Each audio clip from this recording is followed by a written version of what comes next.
A geography teacher is about to tackle forced immigration in class. How can he ensure that a lesson about the harsh realities of life as a Kosovan refugee really hits home?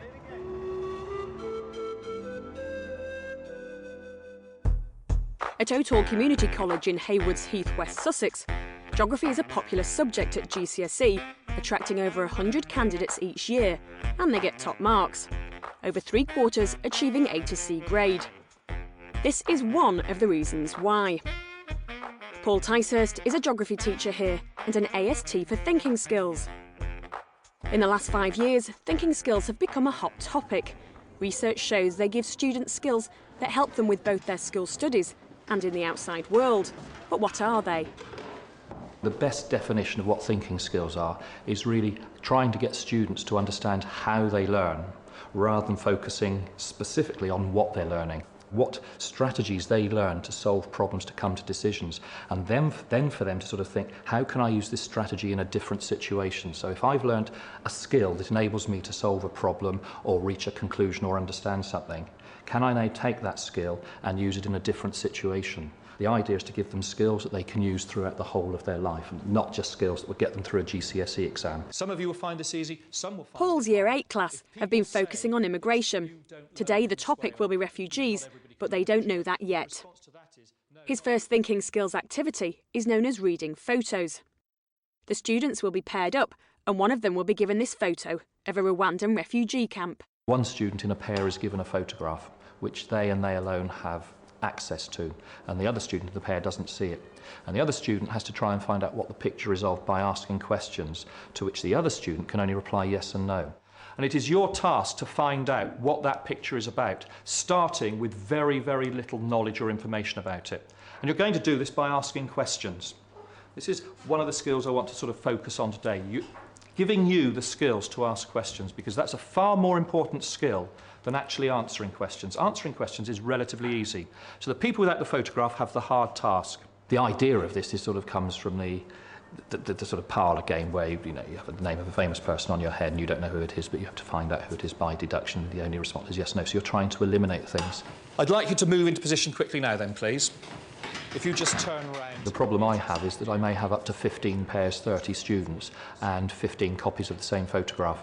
So it's important that a student doesn't inadvertently or deliberately catch a glimpse of somebody else's photograph. What I'd like you to do is open up to the centre page spread.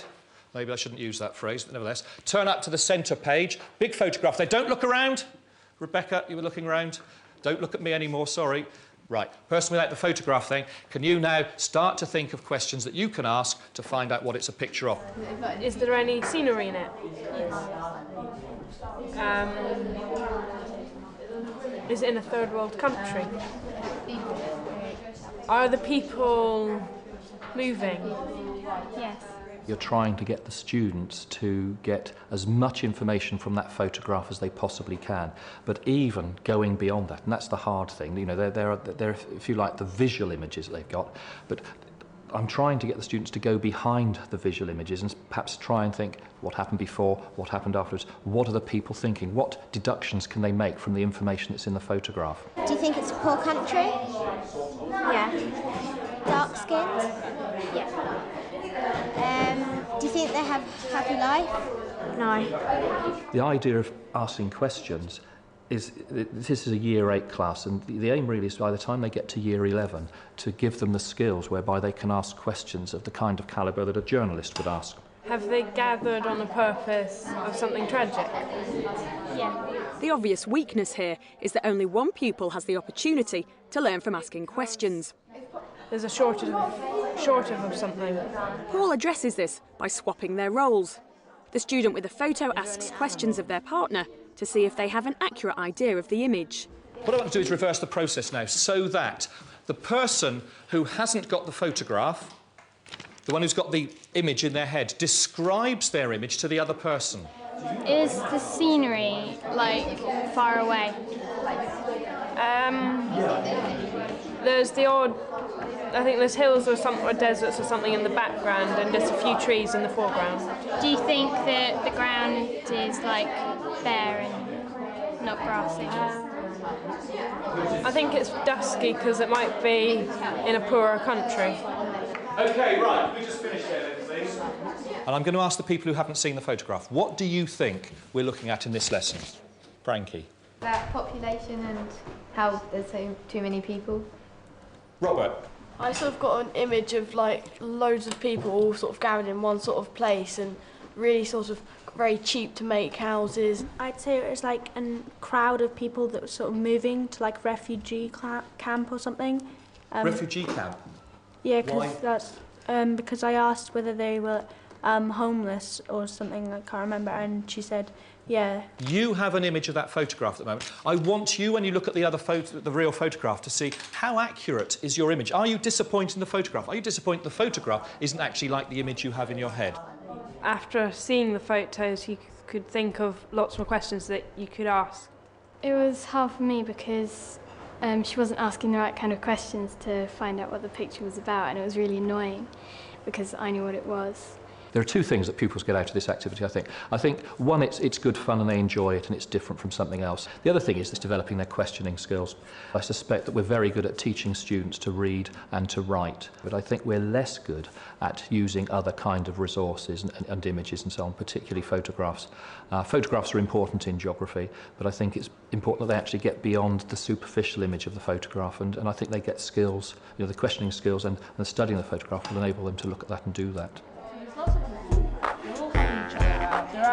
Think of any group of people anywhere. Thinking skills are an exciting class resource, but what are the implications for preparation time?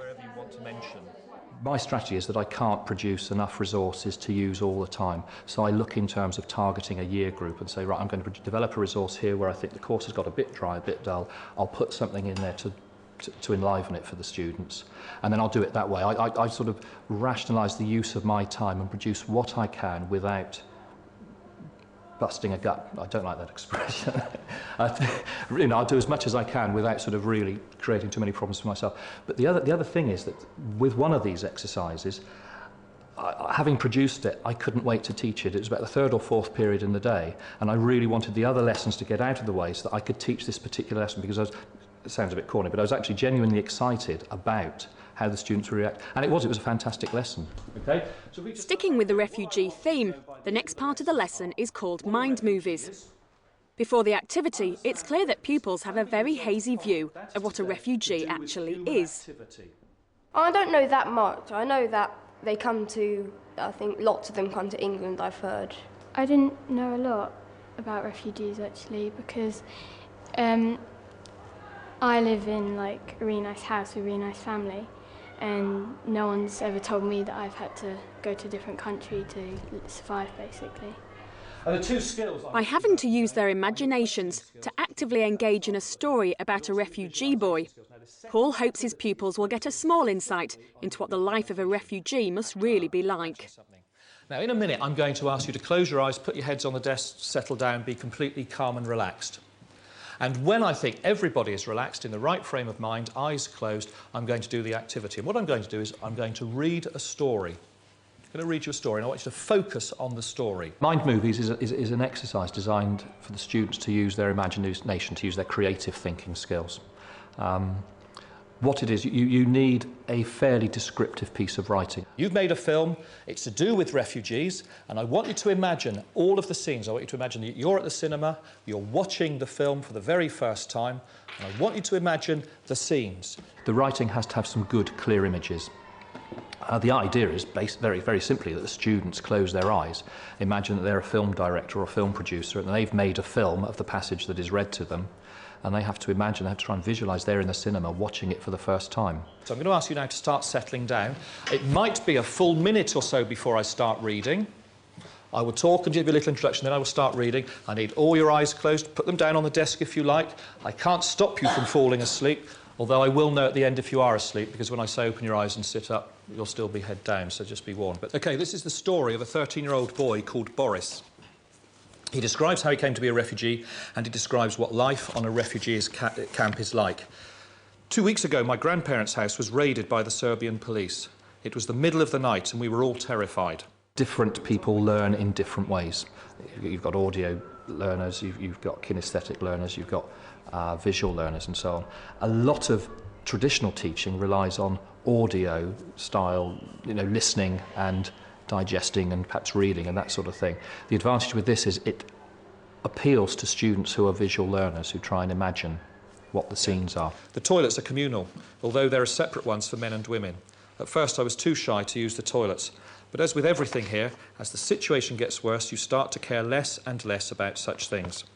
I have to return to the tent if I want to wash my hands. Each tent has been provided with a plastic bowl suspended by a tripod of sticks. Each tent has 1 bucket of cold water a day.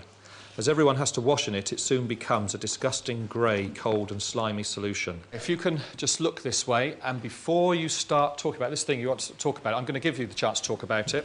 I'd be interested to know some of the things that people have remembered specifically. So somebody like to tell me something, the most powerful, what is the most powerful image in there? What's the thing that really you think you will remember? At the end of when you were telling the story, it's like the refugee camps, the tents that they had to sleep in, and just having a bucket of water to have one every day, or queuing up for your food. James? Not being sure that they'll ever have anything to go back to, and their houses have been destroyed. And Yeah, I think this relates to their worries, you know. OK, so they're in the refugee camp and so on, but probably that is their biggest worry, not having anything to go back to. Okay. Paul believes the key to thinking skills is giving the pupils time to think about how they're learning, not just what they're learning. I want to talk to you just a little bit about the activity. What did you find it easy? Did you find it difficult? What sort of things did you find difficult about it? Do you think it will help you remember things? Do you think it will help you with your homework 4 or 5 hours later on today when you attempt it? Was it something you found easy? Did you find it easy to concentrate, for example, or did your mind wander? Alex? I think the fact that we had to close our eyes and concentrate on what you were saying helped remember, because you can actually visualise it in your mind. Good. Can you think of other situations where this exercise might be a good thing for you to help you with your studying, with your learning? When you're trying to revise, you could read something from your book, close your eyes and try and make like a movie of it in your mind. It's more powerful than watching some footage, to be perfectly honest. The students are bombarded by footage, they're bombarded by television images and all the same. I can remember when I started teaching, we used to get quite excited when the 16mm projector came round and we'd show a film on tractors going up and down fields in East Anglia, and we get quite excited. And it was quite exciting for the students. You know, they didn't very often have this sort of image coming. Then, of course, videotapes came in. And for the students, you know, watching that kind of footage is not unusual. I think you need to try and get something that's a bit different. This activity is different enough, and I think it does have an impact on them. It's more active, it's not just copying from textbooks or doing writing off the board from what the teacher's written. It's more involved. I think that it's really good because it actually helps you learn rather than, as Jenny said, copying out from textbooks. And it just makes you find the lesson more fun and you really do want to learn. Just sort of ask yourselves, how much of this do you remember, and could you, if I said your Paul would agree that thinking skills do require extra effort, but there are big rewards for both pupils and teachers. If I say that sort of 3 years ago I knew about thinking skills but didn't apply them much, and then I started getting into producing my own materials, if we were to compare what I'm like now as a teacher with how I was before, I think I was competent. I would probably have been described as a good teacher. I think the difference is now that I think I'm a much better teacher because of these resources. A, I get a lot more job satisfaction. B, the performance of the students is much improved, and all of that has sort of worked together to sort of give me huge job satisfaction.